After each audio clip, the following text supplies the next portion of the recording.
Hi, welcome to Europa. Ano? Hello.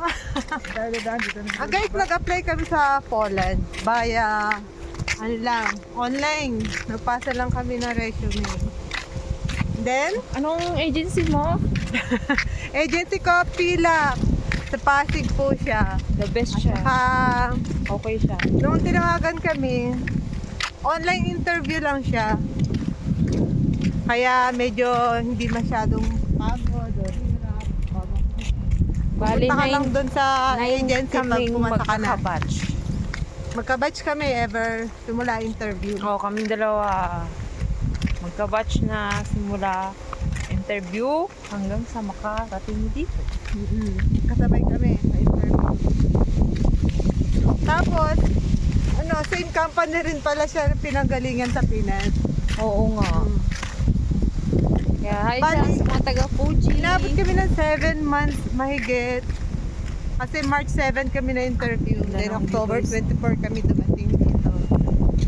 Ganito, itsura ng Poland. Puro Tahimik, magandang Puno-puno. mamuhay. fresh, malamig, fresh air.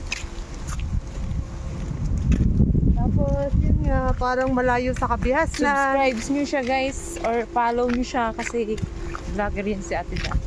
Every... May tatanong kayo sa kanya, tantarin nyo na ng tanong. Tapos yung Habang sa wala fish pa kaming factory pasok. pala kami dito sa Cartosino na punta.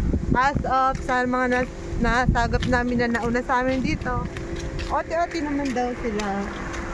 And kung wala kayong pocket money, libre naman daw ang sardinas sa factory. Oo, sardinas. Magdala lang kayo ng baonan nyo.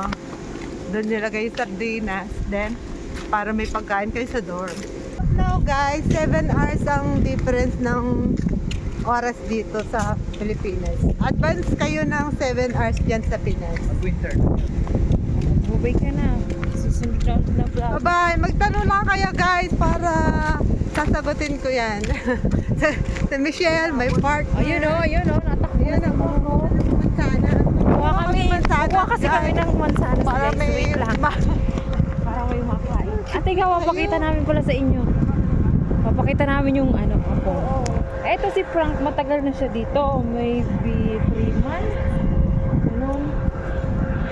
Yan. Apple ba yan, Frank? Ay, oo nga. Wow, tingnan nyo guys. Oh. Uy, ang cute. Pwede Sayang mo ba to? naman, nahulog. Pwede mo ba itong kainin? Bagong Cute naman, laglag. sayang. Guys, oh, wow. Ito pala yung puno ng apple. Oh, sige na guys. Bye-bye na. Next time ulit. Bye-bye! Nakapulot kami ng apple. Bye-bye. Dami dito, dami pumayan.